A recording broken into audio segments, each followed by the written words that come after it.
शुरू करते हैं। तो देखिए निम्नलिखित में से अपरिमेय संख्या है। सबसे पहले हमें क्या बताना है, निम्नलिखित में से अपरिमेय संख्या है। तो परिमेय और अपरिमेय संख्या के बारे में आप जानते हैं, आपने पढ़ रखा है परिमेय और अपरिमेय संख्याओं को, ठीक है। तो परिमेय संख्या क्या होती है, जिनको हम क्या कर सकते हैं, परिमेय तो भैया पी अपॉन क्यू के रूप में लिख सकते हैं, जहाँ क्या होता है क्यू नॉट इक्वल टू क्या हो, जीरो, क्यू जीरो के बराबर ना हो, और क्या हो, पी और क्यू क्या हो, पूर्णांक हो, ठीक है। ठीक हो गया, ये चीज़ पता है हमें, ये होना चाहिए। तो अब देखिए अंडरूट 16 है, अंडरूट 16 को हम क्या लिख सकते हैं, अंडरूट 16 क्या है, पूर्ण वर्ग है, इसका आंसर क्या आएगा 4। तो 4 क्या है, एक परिमेय संख्या है, ठीक है। इसी प्रकार 16/5, 16/5 अंश बट्टे हर के रूप में है, पी अपॉन क्यू के रूप में है, जी हाँ बिल्कुल है, ये भी आपका पी अपॉन क्यू के रूप में है। और 0.75 की बात अगर करें तो इसको हम क्या लिख सकते हैं, 75/100 कर सकते हैं। और ये भी क्या है आपका, अगर काटना चाहो तो काट दो, नहीं भी काटते तो भी आपका ये क्या है, एक परिमेय संख्या अंश पी अपॉन क्यू के रूप में, और क्यू क्या है, 0 नहीं है, ठीक हो गया। तो ये सब क्या है आपका, अंडरूट 16 परिमेय है, 16/5 परिमेय है, और 0.75 भी क्या है, परिमेय है। सिर्फ क्या है, अंडरूट 5 ही ऐसी एक संख्या है जो क्या है, अपरिमेय। तो हमारा आंसर क्या हो जाएगा, ऑप्शन 2 हो जाएगा, बी हो जाएगा इसका, ठीक है। चलिए करते हैं इसको सॉल्व क्लियर, क्योंकि इसको काटने की जरूरत नहीं है, आगे बढ़ते हैं, ठीक है। ये हो गया, तो इस पहले वाले का आंसर क्या हो गया हमारा, अंडरूट 5 हो गया। चलिए बढ़ते हैं आगे नेक्स्ट क्वेश्चन की ओर। नेक्स्ट क्वेश्चन दिया है, यदि द्विघात बहुपद, ठीक है, यदि द्विघात बहुपद ax² + bx + c के शून्यंक अल्फा प्लस बीटा हैं, तो अल्फा प्लस बीटा का मान होगा। तो हमें बहुपद दिया हुआ, बहुपद नोट कर लेते हैं। देखो क्या है बहुपद, बहुपद है हमारा ax² + bx + c बराबर 0, ठीक है। ये हो गया हमारा बहुपद। तो बहुपद में हमारा क्या, अल्फा प्लस बीटा दिए हुए हैं, अल्फा प्लस बीटा क्या शून्यक है, तो अल्फा प्लस बीटा बराबर क्या होता है, हमारा फॉर्मूला जो होता है -b/a होता है, ठीक है। -b/a, माइनस बी का मतलब क्या है यहाँ पे, x का गुणांक। इसको अगर हम फॉर्मूले के तौर पर लिखेंगे तो इसको लिखेंगे माइनस, बैक स्टार्ट करेंगे, x का गुणांक, और बटे में क्या हो जाएगा हमारा, x² का गुणांक, ठीक है। ये हो जाएगा हमारा। तो हमारा आंसर क्या है, -b/a। तो -b/a कहीं दिख रहा है आपको, -b/a। तो इस पर टिक कर देंगे हम, हमारा ऑप्शन नंबर 1 हो गया इसका, ओके, ठीक है, ये हमारा ओके है। चलिए बढ़ते हैं नेक्स्ट क्वेश्चन की ओर। फॉर्मूला याद हो गया होगा यहाँ से, फॉर्मूला अल्फा प्लस बीटा क्या होता है, -b/a। ये सिर्फ फॉर्मूला ही लिखना है आपने यहाँ पे, अगर इसी का कोई वैल्यू होती तो वैल्यू निकाल रख देते हैं हम यहाँ पे, ए बी और ए की। चलिए बढ़ते हैं आगे नेक्स्ट क्वेश्चन। अब दिया है समांतर श्रेणी, ठीक है। समांतर श्रेणी में क्या करना है आपको, देखिए समांतर श्रेणी में आपको समांतर श्रेणी दी है 10, 7, 10,7,4 डॉट डॉट डॉट 5वां पद। तो देखिए पहला पद क्या है हमारा, देखो जो पहला पद है वो नोट कर दीजिए।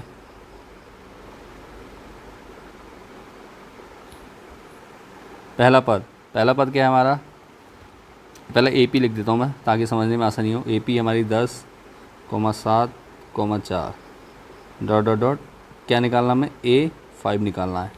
तो क्या हो जाएगा, 3 पद तो में दे रखें, तो मैं पहला पद ए क्या हो जाएगा हमारा 10, और डी हमें चाहिए होगा, डी क्या होता है A2 ये है, A1 ये हो जाएगा, A2 - A1। तो 7 में से 10 को घटा देंगे आप, 7 में से 10 घटाए तो कितना, -3 बचा। अब निकालना आपको A5 निकालना है। तो A5 क्या हो जाएगा हमारा, A5 हो जाएगा हमारा A + 4D, ठीक है, जानते हैं आप। तो A कितना है हमारा, देखिए 10 + 4 इंटू डी कितना है, -3, ब्रैकेट में ले लेंगे क्योंकि 2 साइन एक साथ आ रहे हैं। तो 4 × 3 = 12, -2 प्लस कितना है, 10 है, 10 + -2, तो जो घटता घटा दीजिए, नहीं सॉरी 4 × 3 = 12 होगा, ये 12 है, 10 + -12 तो घटा दो, 12 में से 10 घटेगा तो कितना बचेगा, -2 बचेगा। तो यही आपका क्या आ गया, आंसर आ गया, ठीक है। बढ़ते हैं आगे नेक्स्ट क्वेश्चन की ओर। देखिए क्या दिया गया है, यदि sin थीटा बराबर cos थीटा है तो थीटा का मान ज्ञात कीजिए, ठीक है। sin थीटा बराबर cos थीटा का आ गया है, ठीक है, दोबारा लिख देता हूँ साफ साफ।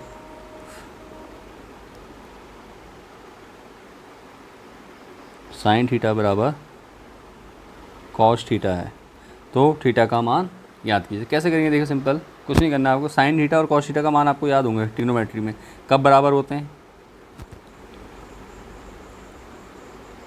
देखो साइन 0 0 होता है, लेकिन कॉस 0 1 हो जाता है, ठीक है। ये आपको ट्रिग्नोमेट्रिक टेबल याद रखनी पड़ेगी थोड़ा सा, ठीक है ना, तो उस हिसाब से आपको करना पड़ेगा। साइन 30 का मान कितना होता है, देखो ये रब काम है आपका, ठीक है। साइन 30 का मान कितना होता है 1/2। साइन 45 का मान कितना होता है, 45 का मान कितना होता है रूट 1/√2। और 60 की बात करें तो √3/2 ये होता है साइन 60, ठीक है, ठीक है। तो ये होता है। अब देखो क्या होता है, जो साइन का है, अगर हम ऐसे चलते हैं तो 0, आपको बता दूं 0, इससे पहले हमने जो ट्रिग्नोमेट्री की वीडियो बनाई है उसमें हमने आपको बताया साइन 30, 45 और 60, उसके बाद 90, ठीक है। तो साइन 0 0 होता है, ये 1/2, ये होता है आपका 1/√2, और ये क्या होता है, ये होता है √3/2, और ये होता है 1। तो जब हम ऐसे चलते हैं तो साइन के निकलते हैं, राइट टू लेफ्ट चलते हैं तो उसके निकलते हैं। तो कहाँ पे हो जाएगा दोनों मान, 45 के लिए क्या होता है सेम होता है मान। तो हमने क्या करना है, सिंपल यहाँ लिख देंगे, ये सब इतना सब करने की जरूरत नहीं है। हाँ, ये सिर्फ समझाने के लिए किया मैंने। क्या हम जानते हैं, क्या साइन 45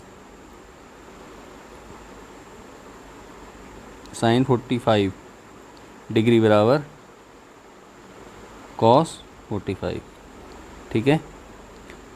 तो कितना आंसर हो जाएगा, हम सिंपल क्या कर देंगे 45 डिग्री। ये आपको टेबल याद होनी चाहिए, इसमें कुछ स्पेशल कुछ नहीं करना है, सॉल्व करने वाली जैसी कोई बात है नहीं। इतना सब मैंने आपको जो बताया ये सब क्या है, ये सब आपको समझाने के लिए, आपको टेबल याद होनी चाहिए। ऐसे क्वेश्चन जो हैं दिए हैं। चलिए बढ़ते हैं आगे।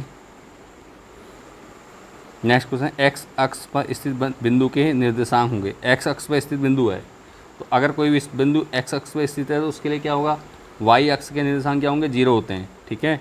एक्स अक्ष के तो निर्देशांक के लिए वैल्यू होगी, लेकिन वाई अक्ष पे क्या होगा 0 होगा। तो देखो दे रखा है x,0 दिया है, 0,y दिया है, और x,y दिया है, -x,-y दिया है। तो ये तो नहीं होगा, ये भी नहीं होगा, ये भी नहीं होगा। क्या होगा हमारा आंसर x,0। x में चलेगा तो x का निर्देशांक दिया होगा x, और y का निर्देशांक क्या होगा 0 होगा। तो हमारा आंसर क्या आ जाएगा x,0, ठीक है। चलिए बढ़ते हैं आगे नेक्स्ट क्वेश्चन की ओर। यदि द्विघात समीकरण x² - 6x + k = 0 के मूल समान हैं तो k का मान ज्ञात कीजिए, ठीक है। मूल समान है तो k का मान ज्ञात कीजिए, ठीक है। तो चलिए करते हैं इसको सॉल्व।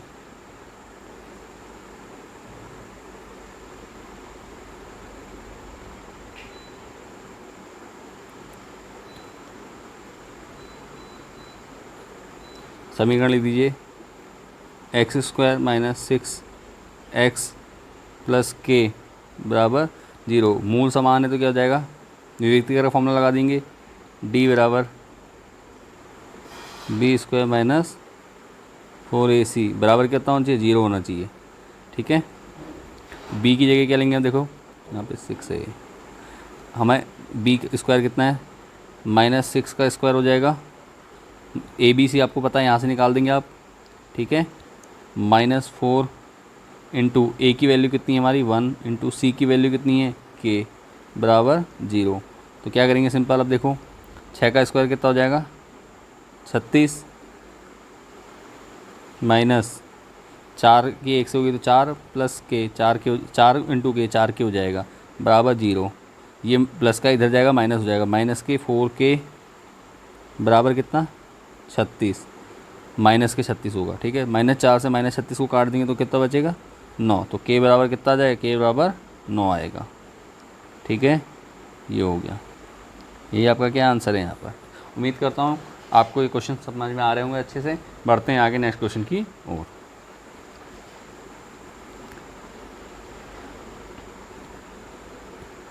तो देखिए क्या है, यदि त्रिभुज ABC में BC बराबर 6 सेंटीमीटर है, ठीक है, BC बराबर 6 सेंटीमीटर है तो AB और AC के मध्य बिंदुओं को जोड़ने वाली रेखा की लंबाई होगी, ठीक है। तो सीधी सी बात है, इसमें एक प्रमेय लगती है आपकी, त्रिभुज एबीसी में बीसी 6 सेंटीमीटर और ए और ए के मध्य बिंदु को जोड़ने वाली रेखा की लंबाई क्या होगी। तो क्या होगा, प्रमेय है आपकी कि त्रिभुज एबीसी ए और AC के मध्य बिंदु को जोड़ने वाली रेखा, देखो मैं बना दे रहा हूँ एक बार त्रिभुज समझाने के लिए, इस प्रकार है। और ये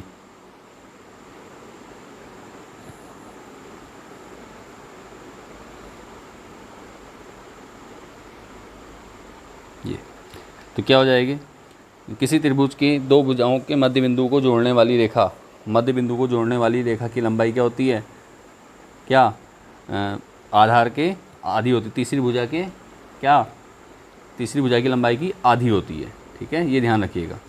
तो तीसरी भुजा की लंबाई, तो एक भुजा कितनी दी है हमें, देखो याली भुजा कितनी है, जो बेस दिया है 6 सेंटीमीटर दिया गया है, BC के दिया है, इसको इसका नाम A, इसको B और C, BC 6 है, तो ये कितनी हो जाएगी, आधी होगी, तो ये कितनी होनी चाहिए, 3 सेंटीमीटर। ठीक है, तो ये आंसर हो जाएगा हमारा क्या, 3 सेंटीमीटर। पर मैं आपको याद बता दूं कि किसी त्रिभुज के दो भुजाओं के मध्य बिंदुओं को जोड़ने वाली रेखा तीसरी भुजा की लंबाई की आधी होती है। ठीक है, तीसरी भुजा की लंबाई की आधी होती है, ये परिमेय है आपकी। ठीक है, तो नोट कर लीजिएगा आप। चलिए बढ़ते हैं आगे नेक्स्ट क्वेश्चन की ओर। यदि किन्हीं दिए हुए आंकड़ों के लिए माध्य और माध्यिका क्रमशः 12 व 15 है, ठीक है, 12 व 15 है तो उनका बहुलक होगा। ठीक है, 12 और 15 है तो उनका बहुलक होगा। माध्य और माध्यिका क्रमशः दे रखी है, तो फॉर्मूला लगा देते हैं। ठीक है, तो फॉर्मूला देखिए क्या होता है आपका, माध्यिका बराबर कहते हैं, सॉरी पेन चेंज कर लेते हैं, फॉर्मूला होगा, माध्य दिया है, देखो जो दिया पहले मैं नोट कर ले रहा हूँ।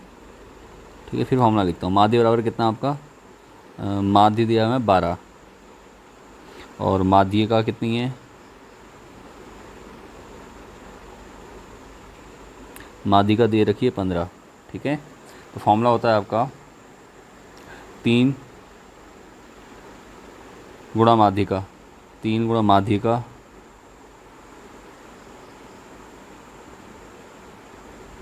बराबर 2 गुणा माध्य प्लस बहुलक। ठीक है, निकालना क्या हमें, बहुलक निकालना। तो माध्यिका दी रखी है 3 गुणा माध्यिका कितनी है 15 बराबर 2 गुणा माध्य कितना है, देखिए माध्य हमारा 12 हो गया यहाँ पर, प्लस बहुलक ऐसी रहेगा। ठीक है, फॉर्मूला याद होना चाहिए, जब फॉर्मूला याद है तभी आप कर सकते हैं इस क्वेश्चन को। 15 तियाँ 45 हो जाएगा, ये 12 क्या प्लस का इधर जाएगा माइनस का, 12 दूनी 24, यहाँ माइनस के 24 हो जाएगा, बराबर कितना, बहुलक। ठीक है, काट दीजिए, 5 में से 4 गया 1 और 4 में से 2 गया 2, तो बहुलक कितना आ गया हमारा 21 आ गया। तो हमारा देखिए आंसर कौन सा होगा, ऑप्शन ये वाला हो जाएगा 1। ठीक है, तो उम्मीद करता हूँ सारे क्वेश्चन आपके यहाँ तक समझ में आ गए होंगे। और